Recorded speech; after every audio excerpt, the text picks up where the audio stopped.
The old Bucks are back. I'm Dave. I'm Dale, the younger one. You just okay. The younger one. Anyway, welcome to episode 5. We're going to talk about some different things today. I've got a little Mexican plate story that you might find interesting.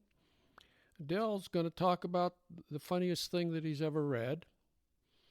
And I'm going to do on Culture Club, we're going to talk about perception versus reality and the implications of that, and we'll give you a real-life example of that. And what are we going to do? Then we're going to go to Letters From Afar. We've got another couple of mail sacks full of letters here, and we've picked out the best to share with you. And then for the 5th time in a row, Dill will try to explain Loser Lotto in a way that makes any sense whatsoever. You're going to lose. I think it's a lost Don't cause. play. Anyway, the dreaded Mexican plate. Now, we've got this Mexican plate. It's 16 inches in diameter. It's a nice plate. And it's got it's a painting. It's a hand painting. You can see it's all hand painted, and then it's glazed over. It's red peppers with the green leaves. It's pretty. Okay, let me be clear. This plate is like a porcelain dinner plate that's been painted. Well, I thought it was porcelain. Oh, okay. So if you look at the plate, the back side, the plate itself is it's got a rough texture, so it had not been maybe hard fired. But the top is very shiny. Okay. Okay, so it looks like that they have put a clear coat over this hand painted. Okay. And these are decorative things. They're designed to be hung up someplace? Well, we've used it. It's been a fruit bowl for a while. Oh. It's been, then we last place we lived, we hung it in the kitchen. There's kind of a decorative thing on the kitchen. It's pretty. So we always talk, there's our hand painted Mexican plate. But there must be something special about this plate that you would even think about it. Yeah, it got. I mean, we're having coffee. It out of the blue here. Where is it recently got a lot less special. Okay. For this reason. Okay, so my wife has gotten into planting a lot of flowers and that sort of thing. Okay. And so she's got all these different colored flowers and bought lots of flower pots. Now she needed to catch the drainage from the flower pot as it's sitting out in the porch here. So she said, well, okay, we've had this plate for a long time. Let's use it. Let's put it to another use. We'll make it catch the water in the flower pot. Like you're going to, so it acts as a little basin. It's a little basin. There you go. I've got the same issue with the, apparently that's a very common procedure. I don't know. Well, I mean, if you don't want the water to dribble Get all over on your rug. Yeah. Okay. So anyway, then you know where we are out there, good people. Where we are, okay. And if recently we had the hurricane came through here. Was that Ada? Mm-hmm. Well, it wasn't really a hurricane by the time it got here. It was a tropical storm, but dropped a lot of water on us. I think we had 5 or 6 inches of water overnight. Mm-hmm. And there, all her plants out there got a good drenching. A couple days later, I go out. Well, she called me out and she said my plate is dissolving.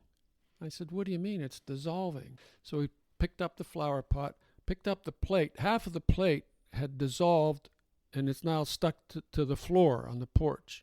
Okay, go ahead. Yeah. Tell me more. So I thought, geez, that's weird.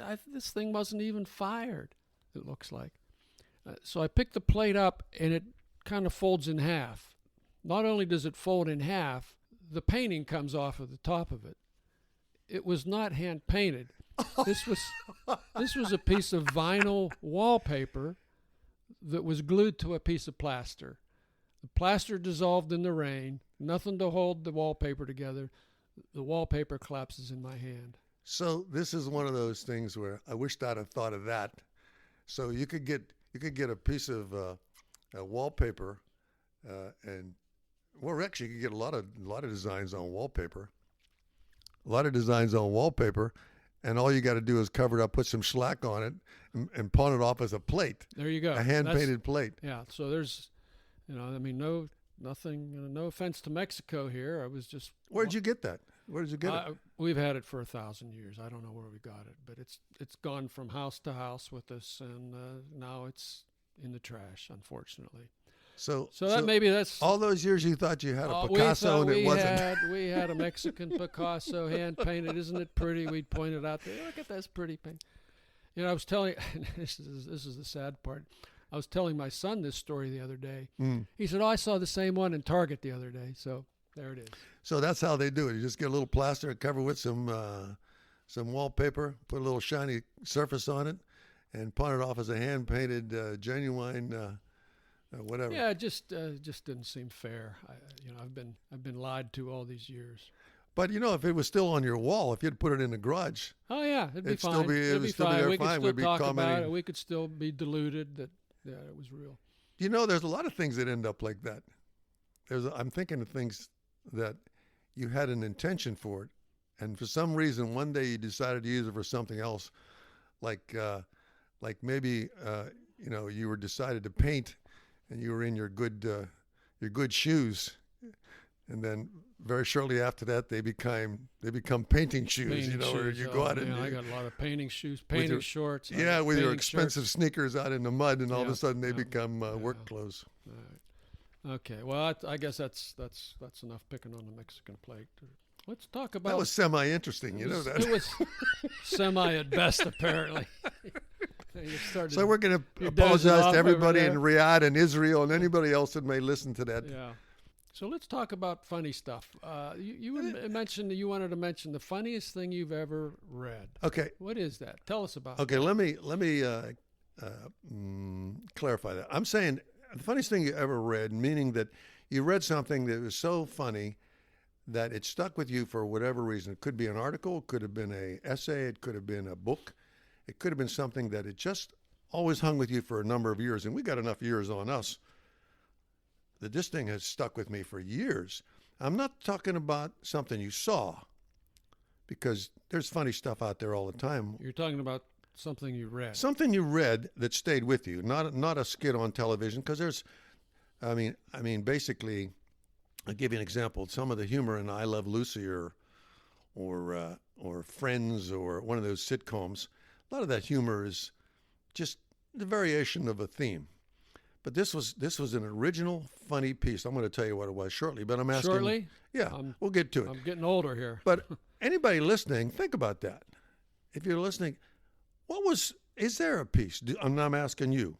Is there a piece that you have in your mind that you can remember? Say, that was funny and it's been with me forever. It's just funny. I have a few things like that. Yeah, I do. What was it? Tell me what was it? I can't remember. I thought this was your gig. It is. I'm going to tell you what mine was. Well, but I've read some David Sedaris stuff that I thought was just crazy funny. Dave Barry, same way. Oh, Dave Barry. I remember Dave Barry. He writes them. And this was original. And it was whatever story that he came up with, no matter how long it was, it had enough that stayed with you. That's what I'm saying. It just, all these years you can remember it clearly. It's still there. All right. So I'm leading you now to the one that I thought was the most original. Put a lot of leader out. Yeah, a lot of leader. A lot of leader. Let's start reeling it in, baby. Okay, so this is a story that I read many, many years ago, and it has street cred. If you know what I mean by that. If you can Google this, and I Googled it just to make sure of the authorship, and wouldn't you know, there was an NPR. Ooh, we allowed to mention NPR? I guess we could. Why not? Yeah, sure. NPR. Everybody likes NPR. They did an interview on this thing. This is a story called "The Law of the Jungle," and it was written by Henry Beard and John, I think it's Weidman, Weidman. How would you pronounce that? Weidman? Weidman sounds good. Sure. Weidman. Henry Beard and John Weidman. It was called "The Law of the Jungle." It was an article, a story that appeared in National Lampoon back in the 70s, and it was in the animal issue. Now, the reason I picked this, the reason I say this, because I never read anything that was so original. You read this a long time ago. I actually read a little bit of it. There was some blurbs on it on the internet. You can look this up. And I remember this. It had me laughing. I mean, I was just hysterical laughing at this, that somebody thought of this, that these guys could put this together in such a way in a legal form. For example, the alligator sued the crocodile in the Supreme Court of the Law of the Jungle in the law, and they wrote this as if it was a legal brief. The alligator sued the alligator. It's still funny today. The alligator sued the crocodile for patent infringement. He said the alligator said the alligator had patented the long snout and the scaly skin and it just was incredible. And then there was a case where a seagull had picked up a clam and removed the clam from the water and dropped it on dry in the land, and the clam sued the seagull. The clam sued the seagull for. You're kind of setting a low bar here. No, you got to read this. I guess it's all written. It's got Latin terms, and this thing to me was the most original, funny thing. And to this day, I can't imagine the minds. I got to give these guys all the credit in the world. I've never seen anything like it. No one's tried to copy it. I've never seen another article like this. It's called The Law of the Jungle. It's Law of the Jungle. It's on the internet. Okay. It was an old National Lampoon article. And I'm telling you, if people don't laugh when they read that, of course, some of them probably weren't even born then, I suppose, or they were too young to know this. But if they're not laughing, this to me was the funniest thing I ever read, and it stuck with me. I've read funny stories, I've laughed at things, but nothing is just funny. You know, this is what makes a horse race. You know, you pay your money, you take your chance. I mean, I'm right here, Dave. I'm 100% correct. It's the funniest thing. It's the funniest. All right, I'm gonna have to believe you on that. I'm gonna have to read this. You probably won't look it up. But you know, that reminds me of an idea here. Letters from Afar. Why don't you folks are invited to send in the funniest thing you've ever read. Yeah. And maybe if you get on the air, of course, you get to be inducted into the society. Right. The citizens. Citizens requiring. No, citizens. No. Citizens. You've only been a member a couple days. Citizens revolving around. Citizens representing alternative positions. Okay. All right. There it is. So yeah. So anyhow, that's the funniest thing I've ever read that stayed with me has been The Law of the Jungle by those guys. It's a great story. It's funny. Okay. Thank you. All right. So check that out, folks. I expect Ed McMahon would have said, "How funny is it?" How funny is it? Okay, moving right along, ladies and gentlemen. Where are we at? We're kind of staggering into Culture Club here. Okay, go. And I'm going to talk about a little bit about an essay I wrote a couple of years ago. I'm not going to read the essay. Thank you very much. Thank you. Okay, but you know, it's dealing with perception and reality. Let me just talk about it. This was a line in a story that I read. This was in a James Salter story. And this is a line that stuck with me, and I use this as kind of a basis of this essay that I wrote. And it goes, "There is your life as you know it, and as others know it, perhaps incorrectly, but to which some importance must be attached." Think about that. Read it. Say that again. Okay. I'm trying to. This is your life as you know it, and as others know it, perhaps incorrectly, but to which some importance must be attached. Okay. Okay. So yeah, where are you going to go with this? So I'm kind of, there's some tenuous linkages here, so just kind of hang with me. If you remember back in 2015, I remember that. The good old days. Yeah. Okay. The burning controversy on the internet that year was what color is the striped dress? Do you remember that? I do remember that. It was blue versus silver? Yeah, or some people saw it as black and blue. Others people saw it as gold and white. And then some other people saw other combinations. And it was, people were just vehemently arguing their positions. So who was right? Now, if you actually measured the wavelengths of the reflected light, the dress, it really was blue and black. Okay, but only 60% of the people got the correct answer, if you want to call that the correct answer. But the people were just vehemently defending their color scheme. Made no sense. BuzzFeed got 16 million hits in 6 hours on this. 16 million hits, 6 hours. I mean, we're talking existential crisis practically here. And we're lucky if we get 6. But I mean, my point was this was an excellent example of reality versus perception. Okay, so in reality, real reality, the dress was no color at all. Okay, there's no color out there. See, what we just see is a reflection of the wavelengths going into our eye, being processed in the retina, being processed in the brain. And, everybody has a personal construct of reality. Everyone's different. And this is just one example of how that everyone's world is different. And so people have a tough time accepting the world that's different than the way they perceive it. Okay, we've gone a long way since then. Okay, let me give you an example of perception versus reality. Now I'm going to go back a little back further in time. This was back in 2007. Okay, I'm on a bike ride with some friends. Mm-hmm. We were riding in close formation. We probably weren't paying as much attention as we should have been. Like a Peloton? It was like a Peloton, yeah, except slower. Okay, it was like an old guy Peloton. Old guy Peloton. Okay. All right.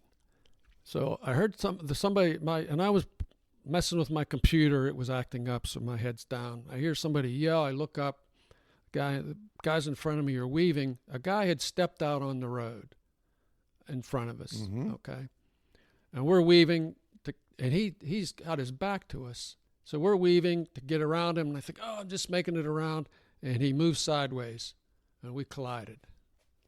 You collided with him. I collided with him. I was the unfortunate one that collided with him. Now, by accounts of the people that were with me, they rated me, the crash is like a 10 out of 10. They said it was spectacular. He went over the handlebars. Okay. Yeah. You mean like if they were holding up signs judging you about how bad the accident was? They thought they were being really funny when they were telling me this. Okay, I'm on the road, so I'm laying on the road. I've got road rash. Ends of my fingers are all... Is this the picture that you showed me one time with the red marks on your hip and all busted up and everything? Yes. When I was in the cast, okay. Yeah, that was me. So I went skidding across the road, and immediately you want to jump up, say, I'm okay. Yeah. Okay, so I jumped up. I immediately fell back down. Later, finding out because my kneecap was fractured. All right. So after that, I looked at my bloody hands, and I noticed my middle finger on my right hand was like now past the index finger. It had snapped at the joint. I think I remembered you showed me a picture of that. You held that up. Yeah. That was not good. Anyway, so they call the ambulance, drop me in the ambulance, take me to the emergency room, and I'm bleeding like the whole left side of my body's shredded. My fingers are shredded. My elbow's shredded. The only place I'm not bleeding, like below the shoulder, is my right shoulder. Okay, because that was free, so that's my good spot. So they get me to the emergency room, and the guy explains to me, now I'm strapped onto the stretcher. They said we're gonna pull you out. You're gonna hear a clunk. That's the first set of wheels coming down. Mm-hmm. And then you're going to hear the second clunk. That's the second set of wheels kicking out as we pull your head end of the stretcher out of the... Say, okay. So I'm lying there. There's a clunk. Waiting for the second clunk. No clunk, except I fall. The stretcher goes down. They drop you. The wheels did not kick out, all right? So the head end of the stretcher hits the bumper. I'm strapped onto this thing. The bumper... That isn't funny. Then I start going sideways, all right? And I roll off the bumper, smash onto the ground. Of course, where I hit my right shoulder. That was the only good spot. Now my right shoulder is all bleeding. The stretcher's on top of me. Okay, now the guys look down at me, okay? The ambulance guy. I'm picturing this. I'm picturing this clearly. And here's what... Here's laying on the ground. They just dropped you. Honest to God, this is what he said to me. He says, "Are you okay?" I mean, talk about perception versus reality. Right. I said, "No, I am not okay." I said, "Do I look okay?" So anyway, that was a dumb question to ask. Yeah, I like. Hey, we're really sorry what planet about are you this. on? So they take me in.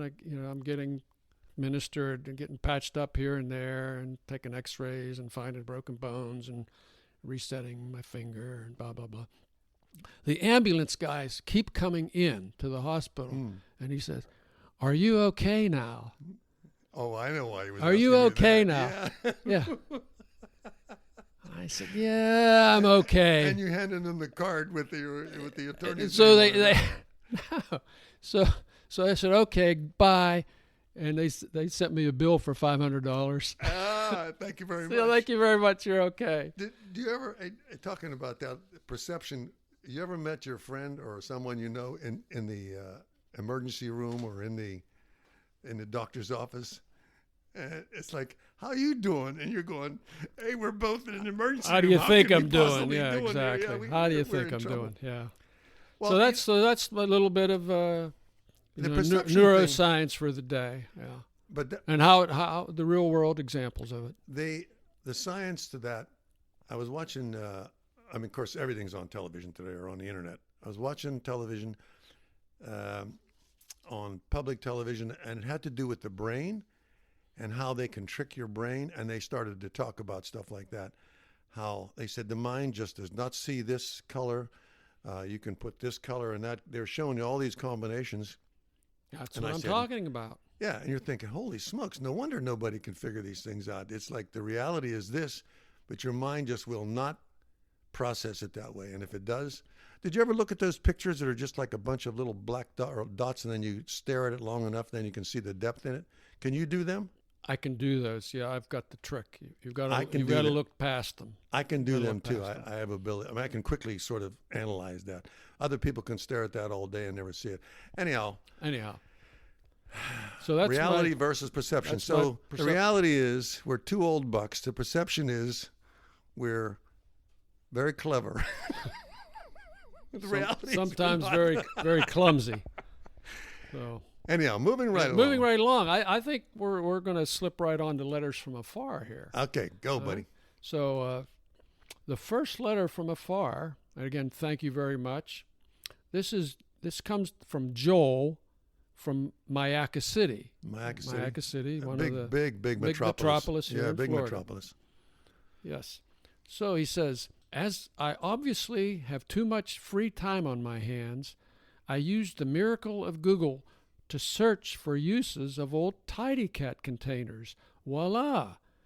And he's pasted in a link that's about That you could use. 7 lines long. Yeah, that you could use. I mean, I'm befuddled at this whole Tidy Cat container thing.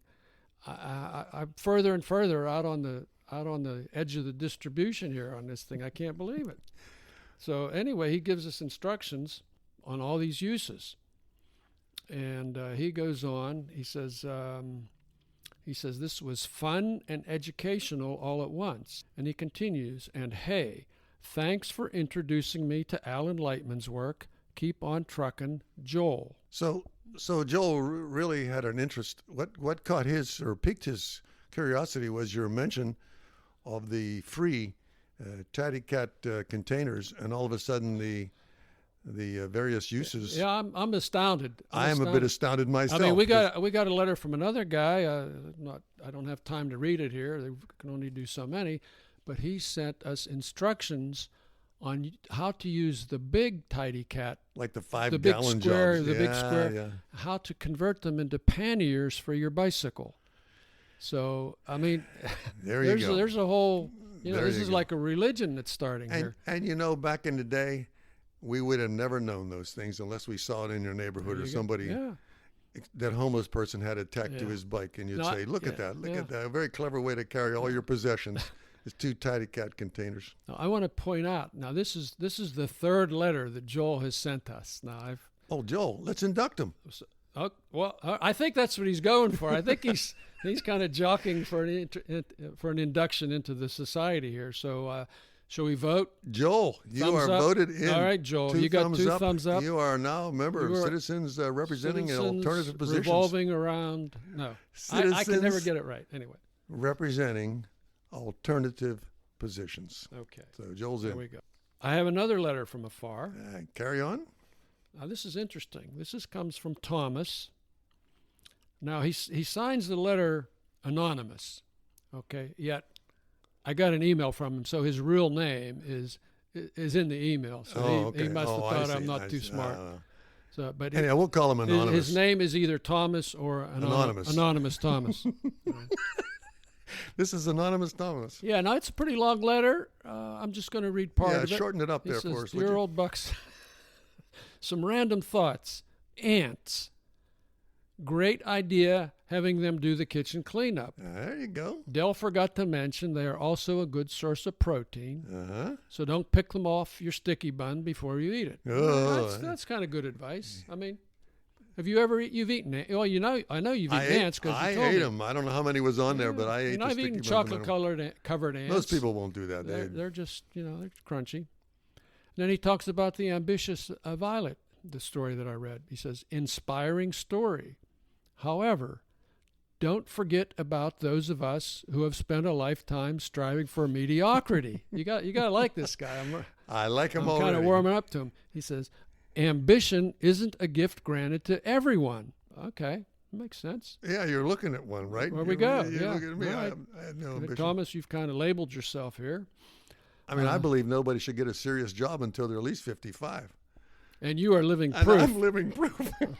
Make that 55 or later. I'm telling you, if you can get by in your good looks till you're 25, you're good to go. Oh, man. Now he comments on Loser Lotto. Confused. Another confused I know listener. you're going to be shocked. He says, not being a lotto player, some difficulty following the Loser Lotto explanation on choosing numbers. Oh, jeez. Uh, I don't know what to say. I Well, all I know is when you hold the ticket up, it just says lose lotto. But we're going to change that. Thomas, Remember, we're you're not changing alone. that to just lotto.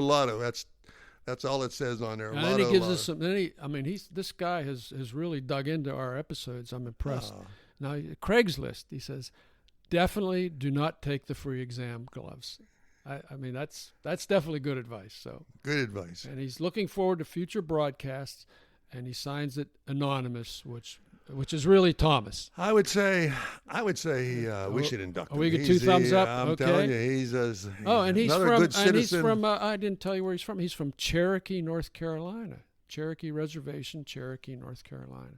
So I think there's a North Cherokee and a South Cherokee. I don't know.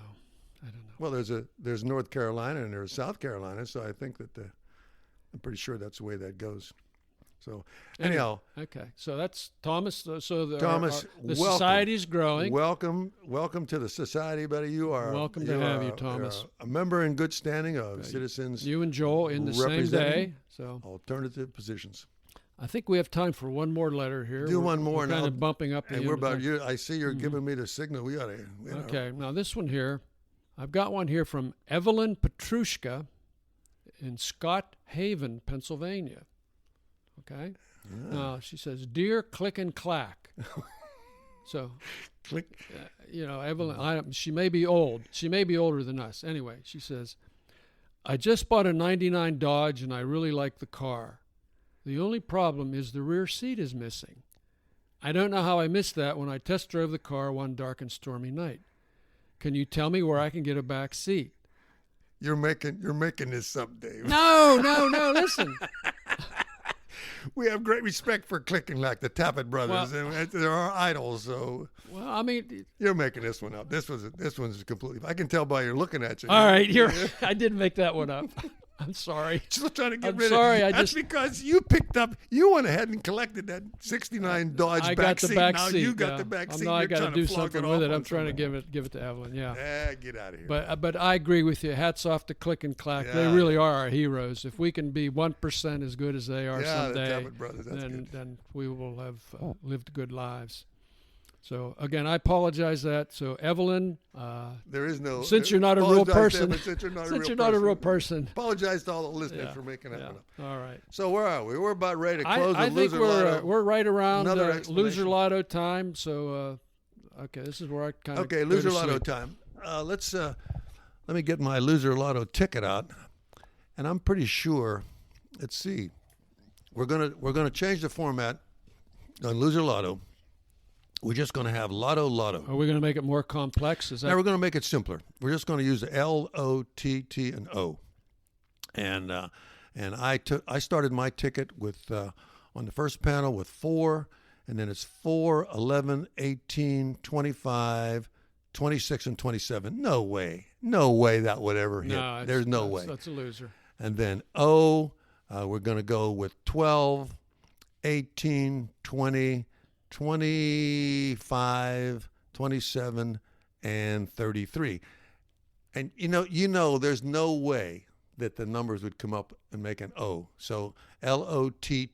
So you're just going to use letters. So when you hold your ticket up, if you're a player in a country that has Lotto, and I mean, let's face it. Yeah, some of these, the guy in it's Riyadh, going to be I don't hard. think they It's have going one. to be hard for the guy in Morocco to play this game. Right, and I don't. So when you hold your ticket up, you're just going to say Lotto Lotto, and then you just move your letters around each ticket until you cover the board. And I'm thinking if everybody does this, somehow we're going to start getting letters saying, "Look, this system works. I'm hitting on the T's, I'm hitting on the O's." You know what I mean? I hope Joel and Thomas. I hope and Okay, and guys, Rick remember. even. Go I hope get you're yourself listening to this. All right, go to your local store. Get yourself a Lotto ticket, and then when you fill the numbers in, you'll clearly be able to read the little black dots will say Lotto Lotto, and then play that number and smile when you give it to the person who's ringing it up, and you'll say, "I heard this on Two Old Bucks."